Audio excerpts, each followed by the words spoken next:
All right, this is an interesting quick one. The more I observe how Nikola Tesla mentioned see it all as energies, I can connect the dots with or see everything in life as energy. Music brings a certain kind of energy, food brings you a certain kind of energy, a color or an arrangement of color within a painting brings you a certain kind of energy, a tonality of voice brings you a certain kind of energy. That's what I mean by what Nikola Tesla was referring to. Yet I also combine it with Neville Goddard observing everything as a state. The state of, let's say, the state of being poor, the state of being rich, the state of being happy, the state of being sad or melancholic. It's combining the two aspects of perception that brought a bit of an awareness and insight where everything is relativity. So I'm adding a bit of Einstein to it too. Everything is relativity. You're happier than a person that's in a sadder place. You're richer than a person that's in a much poorer situation. And then rich, poor, it really depends how you or what are your perimeters of perception of what abundance is, or what are the different meanings of abundance, the different subcategories of abundance. You can be abundant financially, but you can be very poor in your happiness, in your mood, in your relationships. So, upon seeing it as relativity, there is an understanding that you would not be able to make that relativity comparison if it wasn't for the existence of the other polarity or relativity point. If it wasn't for the other state that you're seeing, you wouldn't necessarily see another potential way to raise that state or what would be below that state. Again, it's more of an aspect of degrees instead of high and low, more like an ocean with different degrees. But let's try and word it out as best as possible. So this brings me to a bigger point where it makes it easier to not judge an individual, remembering that that judgment is something that society brings us on a continual base. I mean, you hear it on the radio, you see it in your fiction, television, movies, media, even in your video game. Judgment is rampant. This person is this person is that. And whether seeing it in positive or negative way, well, okay, in a negative way, it's a bit of a waste of time. And this is where I kind of want to get to, because you're not understanding that the person is at a state based on their context of living, their unique context of living, what they have lived to lead them to that state. Because we all live different unique points, but we're all born from the same 0 point as toddlers. No words, no definitions, no meaning. Press and replay that tape as much as you can, because it's really helpful to remember that. And yes, there's a massive grain of salt when it comes to past lives involvements and prenatal aspects. Not forgetting that. I'm putting this as a grain of salt because I don't necessarily want it to be seen as an absolute, so that there can be a defaulting back to victim mentality. I'm living this because of a past life, or some of the playings on our mind that's been done with religion. So careful about that. Still, all born from that same 0 point. So when you realize that and you observe an individual in a specific state, as mentioned, meeting individual that would try to force their states of being, of perception, or of learning on others without necessarily understanding that they had to have their own repetitions to get to a certain degree of proficiency in a specific ability or in a specific task.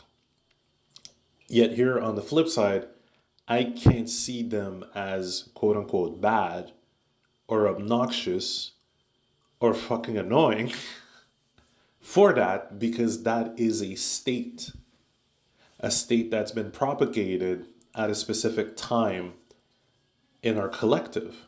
You know, there were times where when it came to school, you had to learn it as an absolute, or else you would get the ruler, or else you were deemed bad, or else you were given every name under the sun. And that was a point where there wasn't a conscious realization of our unique ways of perceiving, of doing things, or preferences, and unique preferences to learn, or even if the learning or what was being learned has a bit of resonance to us, or even if it's presented in the preferred way, that would help us to learn much faster. So understanding that, and understanding that the individual proceeding in that method, or observing in that method, or even talking in that method, in the critical aspect, that is a state.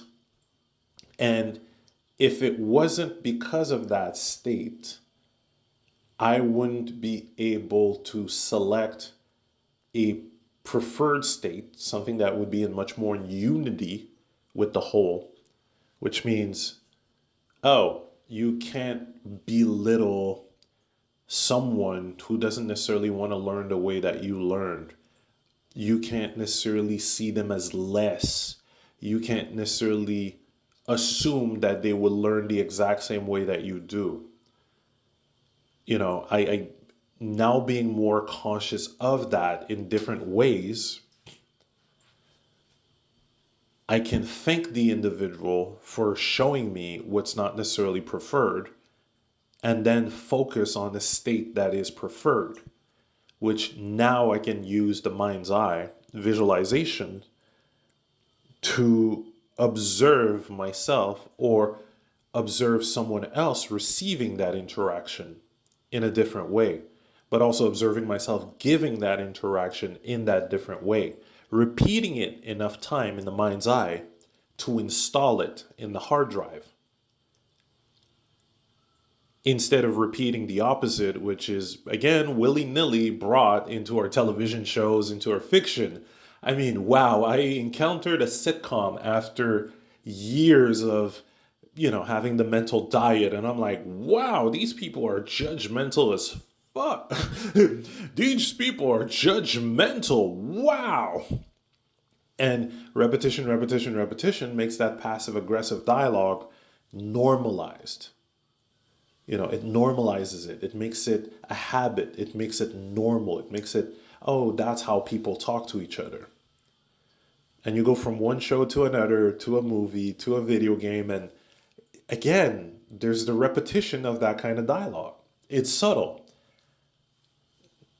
So doing the repetition, the new repetition in the mind's eye, is quite helpful in that way. You might not necessarily always encounter individual that will show you that opposite state. And another big key is not, and this is, I guess it links back to what was mentioned before, you're not angry at the other individual for the state that they're in, and you're also not giving them power over your emotional reaction, or better said is, they are not responsible for your emotional reaction. This being a massive, as I keep saying to to a friend of mine, this is like your post endgame final boss, or your post endgame final dungeon. Okay, not letting other people being responsible for your emotional reaction. That is such a challenge, and this brings up to the complexity of non-duality. They're not responsible for your emotional reaction, yet you are responsible for where you want to go from there, and what you prefer, and setting boundaries, and knowing what you're going to tolerate and what you're not. Because again, if there's a repetition of that behavior and you're not necessarily allowing yourself to go for what's preferred, then you're the one letting your own state being eroded, or to a certain degree diminished. And yeah, you don't necessarily want to continue that line because there are potential consequences in the subconscious over time. This kind of stuff gets normalized in your mind space, in your inner dialogue, and your perception of yourself, which often happens in hashtag old school Caribbean parent houses. So that's why I say, like, it's a post end game final boss dungeon, because there's also the fact that this kind of behavior, or the reaction to that, is propagated in our movie, in our fictions and such. So don't assume or force yourself to get it 100% every time. If you have a reaction and such, it's fine. Just take the time to observe it and then do the mental work to balance it out afterward. And you'll see it makes a lot more sense after understanding, oh, wait, there's no way that this person could understand what they've done, or how you could say the slight imbalances in a way, or how do you, like, trying to find a word. It's because it's some of these actions are not in unity. If I'm going to impose a way to learn, or if I'm going to belittle you for not being at a state of consciousness as well, of having learned something, then that's putting you down, that's putting you below, that's diminishing you, that's not, again, that's not in unity. So this, and ultimately what's in preference and what also keeps us in flow state is unity. Anticipating, balancing, keeping in a certain state of flow with understanding what's happening, and not being emotionally reactive, but more emotionally responding. Like, how do I balance this? How can I elevate this? You acknowledge that it exists. This is not to say you have to reject completely, because that does the opposite work. If you reject, whatever you reject persists. It's part of the all. Yet favoring unity helps expand much faster. There's no stumbling blocks with the aspect of rejection would bring. And once there's a conscious understanding that if it's created by the all, then it has a purpose, and then understanding that the purpose is also helping to rebalance, to expand it, to find different elevated points from it, similar to every kind of crises that we've had in the past. Eventually it took enough repetition to kind of go, okay, well, what's happening there? Why is it happening? What's the original point? What's the connected or interconnected context, generalized context point? And how do we change it? How do we want it for the better? So every movements that we've seen in this collective and this species is this process of evolution, or started from this kind of this aspect of our process of evolution. So we're doing this continuously. We're doing this to the degree that we are conscious of it on a daily basis. What's preferred, what's not preferred. And then thank you thing that I do not prefer, or state that I do not prefer, for showing me a relativity point that I can bounce from. And then elevate from this, elevate, quote unquote. Again, different zones in the ocean. And then be more in unity with myself and everyone else around. Become much more understanding, empathetic, or empathetic. You can say it in different ways. More understanding. Yeah, that doesn't mean that you condone certain actions. See, there's a subtle balance, there's a subtle nuance to it. And that's the challenge now, to have a much more, well, in a way, to have a much more expanded dialogue to observe those nuances instead of staying in the surface level ways that we've been shown continuously that we're engulfing on a continual base, because that's what's leading again to more and more conflicts. So, wow, it's a lot to keep in mind, but that's in relativity to the surface level way we've been shown. Um, Initially, this becomes your new basic, your new default. And funny enough, to understand it cautiously speeds up the process. Because again, thank you for showing me the imbalances or a state that is not necessarily preferred, a state that is not necessarily in unity, a type of vibe that's not necessarily preferred. Now I can go towards what's much more preferred. Not just, again, it's not an aspect of putting up an image or a mask. I have to do this for the rest of the world.